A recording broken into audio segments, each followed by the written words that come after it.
I am Madison Timmons. I'm Chris Susie. And we're paranormal specialists who live in the most haunted city on earth, Savannah, Georgia. Every day is Halloween in our line of work, so join us as we spin true tales of haunts, murders, and disturbing Savannah history.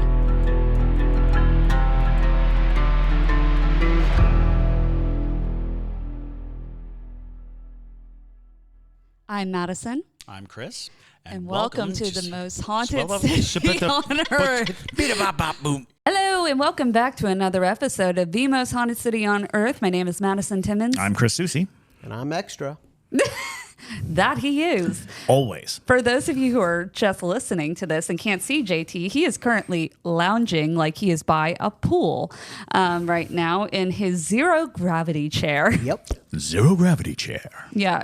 Yep. I'll put the link in the description because y'all, this is great. Like, Do we have our affiliate marketing set Right? up? I know. I mean, Right? if you're going to be pushing products. It's true. Also, should note, not for tall people apparently, but JT is not tall, so Nope. it works perfect Yeah, for him. no, that would not do me anything. Yeah. No, it wouldn't. My legs would hang off the end. Yeah, it wouldn't. It's phenomenal though. I've been looking for something that is going to keep me, suspended. So this is excellent because my scoliosis has been sucking lately, especially because I'm like spending all my days here building the studio, and so it's something else. I really like it. So this is my look now. Yeah. Lounge Lounge core. But lounge core. Yeah, that's it. also, if you see us, if you're watching this on YouTube, if you see us looking over to the side periodically, JT has now presented us with a big old monitor. A very large monitor, actually. 50 inches. And we actually not always, but a vast majority of the time we're streaming live as we're recording these, so we're actually interacting with our parajunkies. And one of the reasons why you can become a parajunkie is that during these programs you can talk to us as it's happening, get answers to your questions right away, and comment on what you hear. It's true. And sometimes we read the Parajunkies Ghostmail while they are on the live stream. So It's very cool. It's very cool, and that way they are able to sometimes add in extra supplementary. Because we have questions. Yeah, they can add supplementary information every once in a while, also they get to hear the story live, which is very fun. Oh, and I just got a text from Patrick Welsh with the Paranormal Society. Don't forget. Just about to mention. Yeah, don't forget, y'all. June 8th. They are, the Paranormal Society of Savannah is going to be hosting a paranormal investigation class here at the Savannah Underground. So if you are interested in that sort of thing, so they bring out equipment, they teach you, everything you need to know before you go into an investigation, how to go about investigating, what to look for, how to run certain types of experiments, and various methodologies when it comes to investigation. They teach you all of that in the class. So there is going to be a link in our description so that you can go check that out. It's going to be here in Savannah. So if you are in the area, go take a ghost hunting class. Absolutely. And I believe that they'll have a guest speaker who is a pretty renowned demonologist. They're going to have certificates that are given out at the end of this program. It is a Ghost Hunting 101. And it will give you all the know-how to conduct an investigation on your own. Mm-hmm. Yep. So, It's gonna be fun. If you're anywhere in the area, I mean, we've got plenty of listeners who are not necessarily in Savannah, but we're a close drive to a lot of different That's cities. true. So It's worth the drive. Yeah, come spend a Saturday in Savannah and take some ghost hunting classes, and then go out to a place at night and put it to use. Or catch a Savannah Underground show. That is also true. Come That see the evening. Yes, I will be performing on Saturday, so come see a show that night. Yep. I will be in Alaska. Yes, Chris will be having a lot of fun. I will be wrestling a bear. Wrestling. No, you're going to be wrestling the Bushman. Oh, yeah, the Bush. I'm going after the Bushman. Lord. But Yep. So if you want to become a parajunkie, it's awesome. There's zero ads always on everything, and we post almost every day. Tis true. And on Patreon, and the what I've found is like the best and don't skip through this, but the chat community, just like our little chat groups that we have on Patreon, people are making so much fun. actual like full-blown friends with each other. Oh, absolutely. I see relationships building between complete strangers, which is so cool. Which is the point of a well, if you're ever going to, awesome. hit upon a commonality. If you're into spooky stuff, if you love true ghost stories, if you love ghost stories of any type, then being in a community of people who are very, very open-minded about ghosts and the paranormal, it makes a big difference, because a lot of people spend a lot of their time kind of hiding how into it they are, because they don't want to be judged. They don't want people to call them crazy. So, they have that one great ghost story, but they keep it to themselves because they know that most people would just rebuke a ghost story, out of hand. So we do not do that. Send us your ghost stories. We'll listen to them and we will love them. And we do have subsections too, like subgroup chats for different topics. Oh, sure. So there's the Fae Daddies, there's Parajunkie Anonymous, there's all sorts of like little things. We'll probably you can strike up conversations about your favorite cryptids. Yeah, I was going to say we should probably make a cryptid subgroup so people can talk about cryptids and maybe even aliens and true crime too. Just thinking out loud. Chat groups. Yes. Ashley also said I was trying to convince Jeff, her now husband, to turn around to go back to Savannah, but he said we have to go back to work.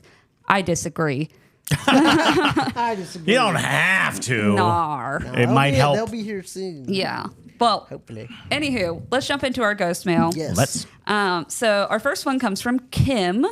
So greetings, everyone. Thanks for being such an entertaining and informative podcast. Oh, thanks. Thanks, Kim. I've been listening all year, and I'm completely addicted. I've been... Parajunkie.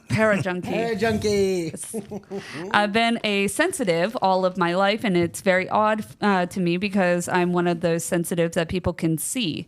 I've been asked, are you a nun? Nope. Are you a minister? Double nope. Are you a psychic? Maybe.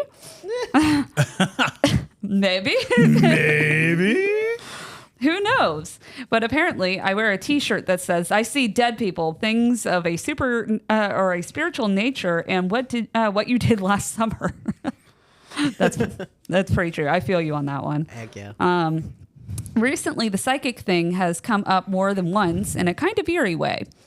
Strangers whom I have had a momentary conversation with have completely unprovoked asked, "Your gift is getting stronger. Please protect yourself." A few people have just outright gifted me crystals. This creeps me the heck out, but that is not why I'm writing this ghost mail. But it might have something to do with it. My story begins 40 plus years ago with my love affair with ghost stories. I think my second or third grade teacher took me to the local library and they took us on a ghost walk. Who does this with children? In all caps. I would do that with children. Savannah. Yeah, me personally. I have given ghost tours to busfuls of lots and lots of children. Yep, you sure have. Which you would be surprised. Kids who are into this sort of thing, they ask the best questions. They're super sharp. They and really because are. they don't have the same structures of logic that you develop over time that shut things down, and so really important questions don't ever get asked because we dismiss them outright as ridiculous. And it's like no, they're actually really smart and really insightful. So yeah, children, when they're dealing with things they don't understand, they usually get right to the root of it. Yeah, and you're like, oh, that was super insightful. Yeah, I'm telling you, kids on my tours always ask way better questions than their parents. So I'm all fine with kids who are into that sort of thing. But the librarian took us through the town and told us all about the buildings that have been known to have spiritual happenings. What a cool librarian. All great stories, all great fun, but I could really feel some of them. The story that I fell the most in love with was that of Leigh Masters. Leigh Masters was gifted a large plot of land by the governor of Maryland in the late 1700s to mine limestone and produce coke furnaces. There are many furnaces on the property, spanning upwards to maybe 5 to 10 miles square, I think, square miles. A beautiful brick 2-story house called Avondale. Avondale, sure. And the house was on a wooded lot at the time. I was a wee one, but I imagine it was farmed quite heavily in the 1700s. Leigh Masters was known to be a horrible human being. He tortured his slaves. It was discovered in the late 1970s and early 1980s that there were human remains in the wall of his house. Dang. Where in Maryland is this? I would love to go there. So he's like a serial killer, huh? I Yeah. remember when this story broke. Yeah. Oh. I remember because it then kind of spawned a whole like generation of ghost stories around that very plot. Goodness gracious. Well, he simply walled one of his slaves in and allowed them to die. Sounds like a serial killer. There were also rumors that he would frequently push his slaves into the furnace when he was angry or done with them. Ooh. Yeah. Ooh. It sounds like we need to do a deep dive into this place. Yeah, Lord. Let me see what But- the address is. Just a wretched soul. I became fixated with the story, though, because as a child, my mother used to take us through his property on our way home from grocery shopping each week. I would also do that, so I understand. Seeing the house was an absolute thrill for me. I knew that story in my heart, and I loved all of the side stories that I could find about the property. Rumor has it Leigh had a hard time in death. Avondale is next to a flowing stream, and there is a lot of limestone nearby. That is actually, just a side note, that is a very interesting point to make We've for the talked about paranormal side. limestone before. And running water. And running water, absolutely. That's like two things that usually heighten paranormal activity. So it's Yeah. interesting that all this happened on a place that has that naturally working for it. What'd you find? Well, it's weird because so recently I actually made a list of places that we should investigate that probably aren't as heavily investigated, and one of them was Westminster, Maryland, and that's where this is. Oh, what the heck? Yeah. It's all coming together. Oh, maybe. Oh my God! I didn't even Ghost think Brothers? about Maryland, but maybe. Well, we can go Maryland, to actually, Maryland. Baltimore is insanely haunted. As a matter of fact, I want to say that there's a Westminster cemetery and underground catacombs in Baltimore. And I want to say Poe is buried in Westminster Cemetery, I think. It sounds like we need to go to I'm Westminster. saying all this, I'm and saying, I don't have any information to prove any of it, so I could be wrong. Wow. Wow. Okay. But All yes, right. Baltimore or that region, very haunted, and not really explored. Yeah. You don't hear a lot about it.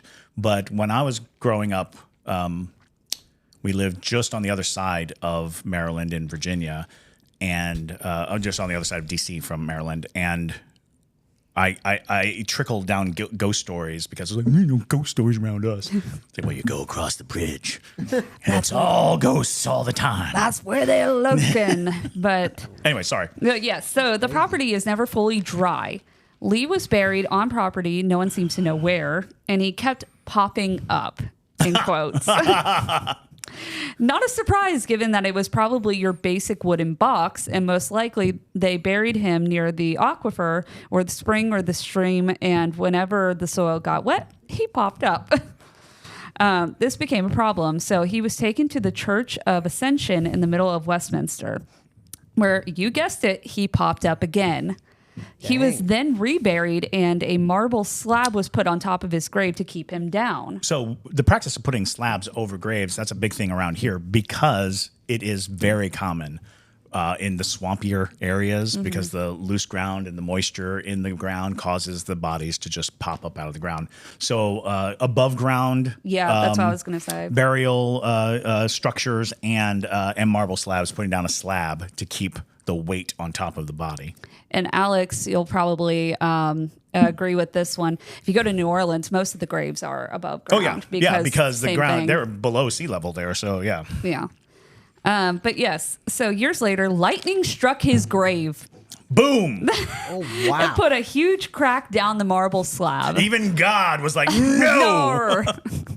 What? Within That's crazy. that's insane.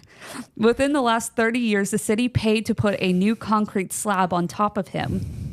All All of this is creepy enough, but then there are the typical ghost stories about the property. Black cats with red eyes supposedly could be found. A specter riding on horseback could be seen on moonlit nights.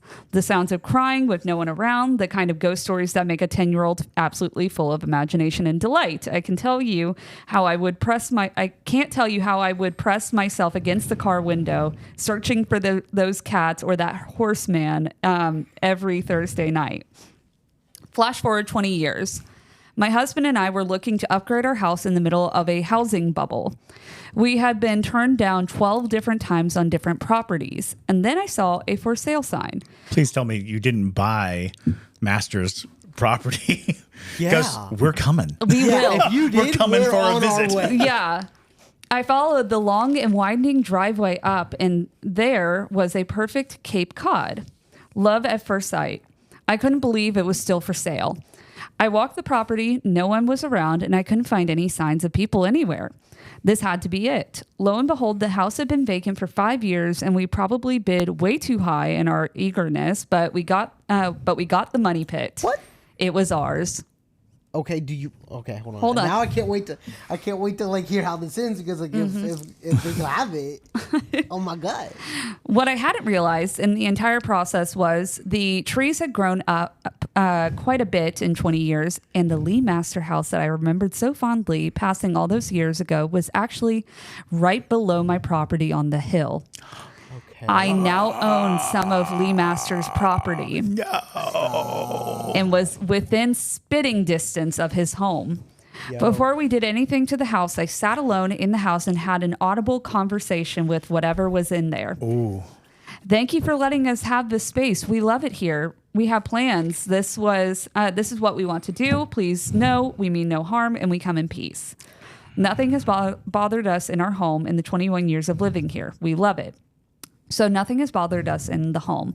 But in the first few months of being at the house, I was walking my puppy down the driveway and we came upon an 8-foot pillar of steam. Ooh. It was on the side of the driveway, tall and straight, not a cloud, not a oozing mist, but clearly a column. My dog wigged the hell out. Well, yeah. She started pulling at me and barking frantically at the pillar. She started nipping at my heels and whining. We all know to trust our pets, but I was fixated. I knew what it was. I did not feel threatened, but it was clearly letting me know that it was there. The mist moved across the driveway and vanished. I was more curious than frightened, but definitely felt the need to tell my skeptical husband. He shrugged it off as a crazy Kim thing. Then there is the woods. I own 4 acres of them. The state owns 177 acres of them. And the persons who owned Avondale proper, Leigh's actual house, owned the bottom bit next to the stream. The woods are a most inhospitable place. I love being out in the woods. My career involves nature and animals, but this woods is trying to kill you everywhere you look. Really? Nice. Steep rocky drop-offs. The only plants I can successfully grow are multiflora rosa. That plant can't burn it, or that plant can burn in hell, and poison ivy. Wow. My dog ran off once, and I went looking down in the lower part of the property and found myself trapped in a stand of devil's walking sticks with the longest thorns I'd ever seen, at eye level, mind you. Oof. It was like something out of Sleeping Beauty. Whatever wanted to be protected there certainly was trying. So here we are, 2024. I was watching one of your podcasts, and I heard someone say that one of the Ghost Brothers was playing with GhostTube. I have had a struggle working with spirit boxes, and I thought I would give it a try. I tried at first downtown at some of the more well-known haunted sites and got little bits and bobs of hits, but nothing that was very controversial or even anything that would make me pause and think I was getting real information. Then I drove home. When I hit my driveway, the EMF reader went red and started beeping like crazy. I paused where I had my first encounter, the pillar of mist 20-some years ago. I said, I'm here because of my curious nature and nothing more. I do not wish you harm or scare you, but I am here to listen and learn. Almost immediately, the word shovel popped out. Oh. That's creepy. What? Yeah. So people who are only listening to this podcast, we were trying a new ghost hunting tool just before this came on. Again, if you're a Parajunkie, you were present for this. We were trying the Spirit Chat version 4, which is a word bank like the Ovilus. And Shovel came up, and we spent a lot of time making fun of the concept of, because it was like follow me, Shovel, major, major. So yeah, it was a prominent enough word. Coley said, "Wait, what?" Yeah, so the Parajunkies who were present for us playing with this spirit box, but that's such a distinct thing. Yeah, like shovel. Yeah, like, yeah. What? And also, then I can't talk right now. Didn't it say something like yes, can't say or something? Something like that. Yeah. Do you have the words up? No, deletes unfortunately, them? yes, Yeah. it does not save them Well, I have in it anything. filmed. So we have it Yeah. filmed. I have it filmed. But it said something very sentence-like. It wasn't Yeah. me or something like that. Right. In any case, that's kind of chilling in a weird way, because Kind that box of. Yeah. has The hell? that specific spirit chat has proven to be very, if nothing else, coincidental. Yeah. Like preternaturally coincidental, supernaturally coincidental. Yeah, that's nuts. Everybody's freaking out in the chat over that. But anyways, What the French toast? what the French toast? Shut the front door. Well, I'm reading from our feed from our Parajunkies. Shocked Pikachu face.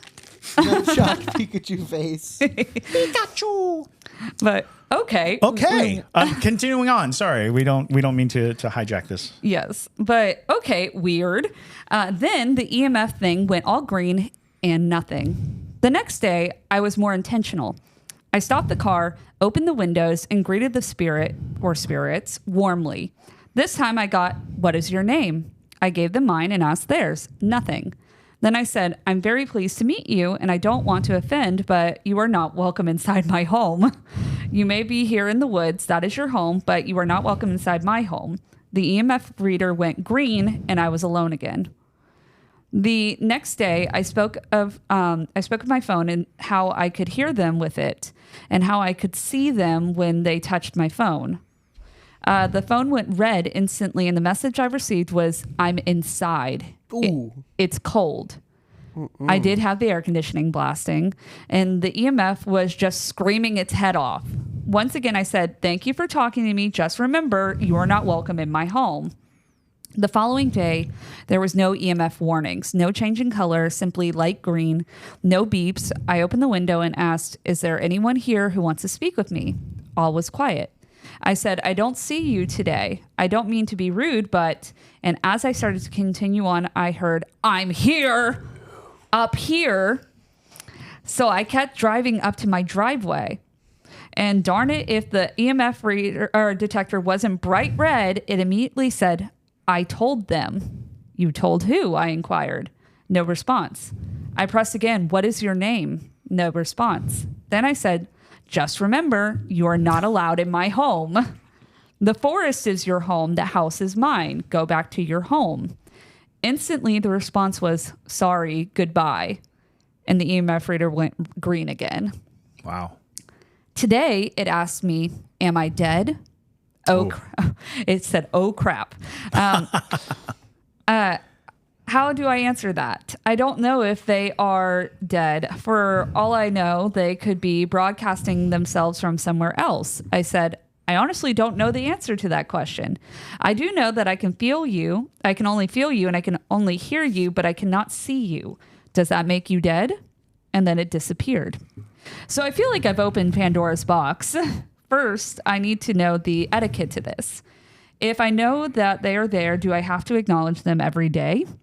And we are planning on tearing down a small amount of the forest. Oh. I've been trying to be polite and firm in telling them that this is what we are going to do, and reassuring them that there will be plenty of trees left. Whatever it is hasn't seemed to acknowledge this yet. Oh, and guess what showed up in the last 3 months? A black cat with glowing red eyes. What? This, Nice. Yeah. Like a whole black cat with glowing red eyes? yeah, and she said earlier that when she was a that kid, was a frequently cited crazy. vector. this I can easily explain away scientifically. The cats have obviously been dumped, and they probably are malnourished. And a magnesium deficiency will lead to a red tapetum lucidium, causing the She glowing did red say that eyes. she works with animals and wildlife. But still, hella creepy. Hella creepy. Thanks again for everything you do. I'm completely fascinated, Kim. Well, Kim, That was a great letter. we would love to come visit you. Yes, if you're open to having some people come out and investigate, I do have like so many questions. I have Kim, so many questions. I'll email you. But first off, it was interesting because you started the letter off by saying that people were unprompted, kind of giving you clues that you're stirring the pot, that you need to protect yourself, giving you crystals, things like that. That almost immediately says that you are in communication and your aura is now broadcasting that you are in connection with spirits. If other people and people who may not even be sensitive are suddenly like, oh, I noticed this about you, it's because you are actively and very likely bonded with a spirit. That is something that sometimes happens. People will note and notice the bond. Oh, interesting. Trisha. Magnesium is zinc. Wait, There's the remember first word we of got the was spirit. zinc. Yeah, zinc. I remember that. So the Spirit Chat version 4, definitely the very first word it said was zinc. And we were like, oh, that's fluff, probably. Yeah, we thought it was just a fluff word, Yeah. because it didn't seem to rely or have anything to do with anything. Very interesting. Very interesting. The question of, do you need to acknowledge them? So when you acknowledge spirits, you do impart them, give them energy. So they get stronger. The more you connect with them, the more you communicate with them, the stronger they get. And that becomes the question of, it's not, do you have to acknowledge them every time? It's how strong do you want them to get? Because for as long as they're not menacing, for as long as they're not dangerous, there's not a whole lot of harm in it. However, ghosts crave human connection, and one of the main reasons they crave this connection is because our attention and our interaction does make them stronger. And the stronger they get almost seems indicated in the idea that they've managed to leave an area that they seem bound to go up to your house. The fact that they were no longer at the bottom of the driveway, but at the top of the driveway, is suggesting that you are giving them enough energy to do things that they generally couldn't do before. And I don't know if you'd heard before, Kim, I've talked about my theory on apparitions and what happens to an apparition. A fully formed, fully fledged apparition usually has a good sense of self, or at least who they want to present as. They usually fade to shadow, and then they become shadow figures. Shadow figures are very hungry for identification, hoping that you'll give them identity and hoping that they can assume something other than shadow. And then they turn to mist. And mist is generally not something you can return from, because you have lost almost all of your identifying features, which I found interesting because every time you asked for a name, it didn't give it to you. And I was like, well, you might be talking to the mist, the remnant of a person that can't even identify itself. But the more you talk to it, the more it's going to start deriving a persona based on your interaction. Since it was able to present itself in such a solid column, that suggests that it knows to be, because a lot of times when you encounter mists, they will be all around and kind of dissipating in a lot of ways, and maybe even like moving back and forth, kind of fog light. You described it as a column of mist, which suggests that it had enough presence of being to maintain a singular shape, which means it's only freshly mist. It's only freshly lost the figure of the shadow person. So I could only say be cautious, Right. as you move forward, because you're giving it certain interesting outlines. You're not welcome in the house is kind of like a border that you're drawing around it. And the more you think about what it might be and who it might be, the more likely it is to try to attempt to coalesce as the thing that you think it might be. So be careful. Don't go down the avenue of thinking of evil spirits. Don't go down the avenue. I kind of love the idea that you were willing to say, I don't know if you're dead, because that robs it of that identity and that identification. Because if it says, oh, I'm a ghost, well, what does a ghost do? What are the ghost properties? And then it can try to manifest itself in what it assumes a ghost would do, and then become scary, and then become a scary thing. So just be guarded, just be careful as you move forward.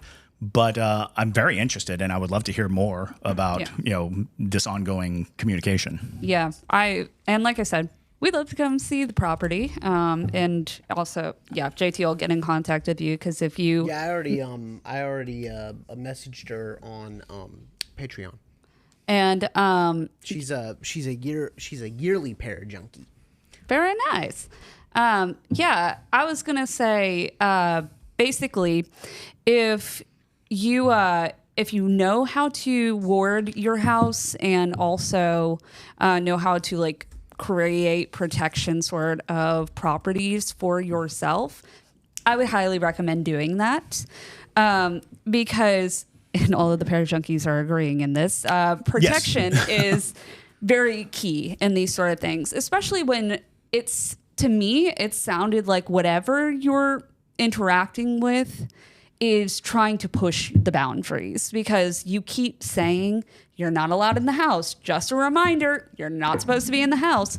But then you're getting responses that seem like, I'm up here, I'm here. It sounds like something is trying to see how far can I really push this before she tries to get rid of me. And how solid can I become? Yeah, absolutely. So I would recommend, if you practice any sort of religion, or if you practice a form of witchcraft, creating some sort of protection that is significant to you.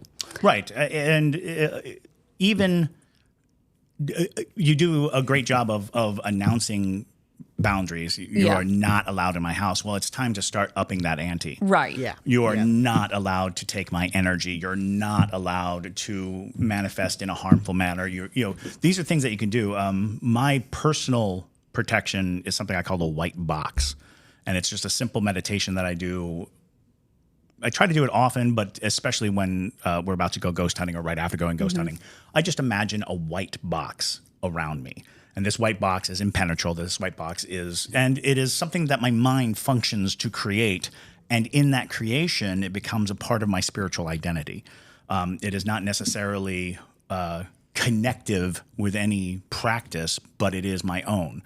And anybody can do it, because when you start to really look at what meditation is, or those practices of aligning your chakras and all of that. These are meditative practices that are about reinforcing some interior construct about your surroundings and about who and what you're going to allow come close to you. And there's a variety of different versions of that sort of method. Some people like to do the method where you imagine a divine light coming down and engulfing you and wrapping you in that divine light that is impenetrable. It is not able to be penetrated by anything that is not of good or pure intention, things like that.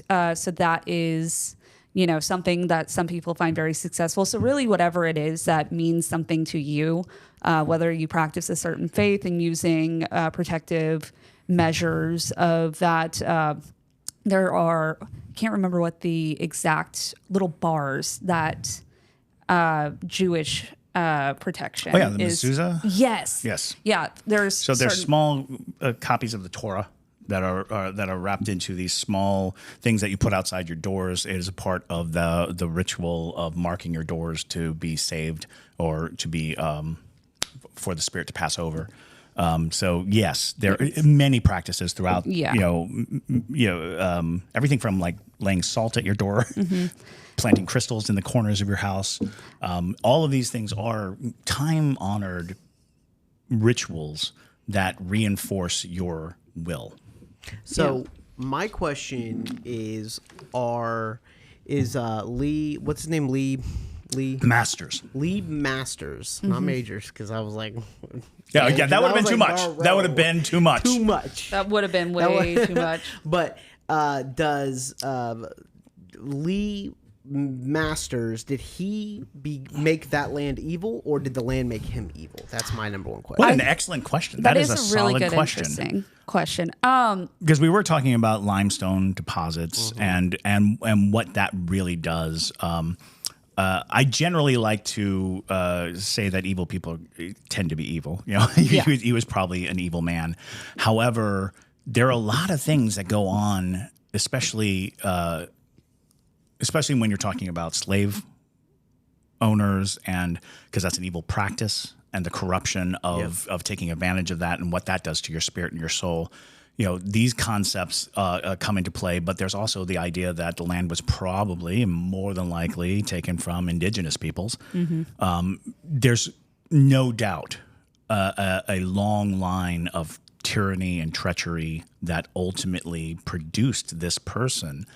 And the problem with privilege of that period is not having any empathy for another human being and causing grievous harm for your own delight, because you just can't summon the human decency to recognize the human. So it's tricky, because I'm more afraid that by suggesting that the land corrupted him, we're giving him a pass on being just a total jerk. So no, I'm going to go ahead and say he was a very evil man, and his brand of evil is the kind of thing that will sour the soil, that will make the place evil. And I think also a lot of people give people in the 1700s and the 1800s a pass, but serial killers and people who commit mass murder and things like that are not a new thing. No. It's just, it's changed and evolved over time. I mean, you literally look at Elizabeth Bathory, and did I say that correctly? Is that the wife of Bathory? The wife of Bathory. Yeah, she was murdering people for fun all the time, and because she could, and it was, you know, that was hundreds of years ago. It was just a different method, and what was accessible to them at that time. So I think he was on par to any serial killer we would have had nowadays. Oh, easily. You know, and there was probably a time when your ability to kill without any repercussions were probably pretty high, and there were people who were just serial killers, just sociopathic, psychotic, homicidal maniacs. But because the times allowed it, and maybe the victims were not given any rights or any recognition, Columbus would easily be categorized as a serial killer, given the measures that he took when he went into every single island and started just slaughtering people who were otherwise, living their lives. Yep. So there's plenty of things. We've got some interesting messages. Yeah, Alex dropped a really interesting one that I didn't know of why it's at a slant. Why mezuzahs are at a slant is because basically what she was saying is that two rabbis couldn't agree on vertical or horizontal, so they compromised with a slant, which is why that's pretty awesome. They are always at a slant. As a matter of fact, so we used to live in a house, and it's Megan Studio now, where every door has a mezuzah on it, and it's like, oh, that's interesting, because I always thought that was mostly a front door thing, or a main door thing, but every door had it. I was like, they really wanted to be blessed. They really wanted to be protected in this house. Yeah. But also, Coley says that they envision Thor's lightning filling them up and surrounding them, and it helps them push away those dark entities that might be encroaching, and that is how deities get their mojo. That's part of the whole concept of having a deity to worship. Is the exchange is their protection. So absolutely. Being able to call upon something that you feel very personal connection to come in at your time of need and furnish you with power of faith.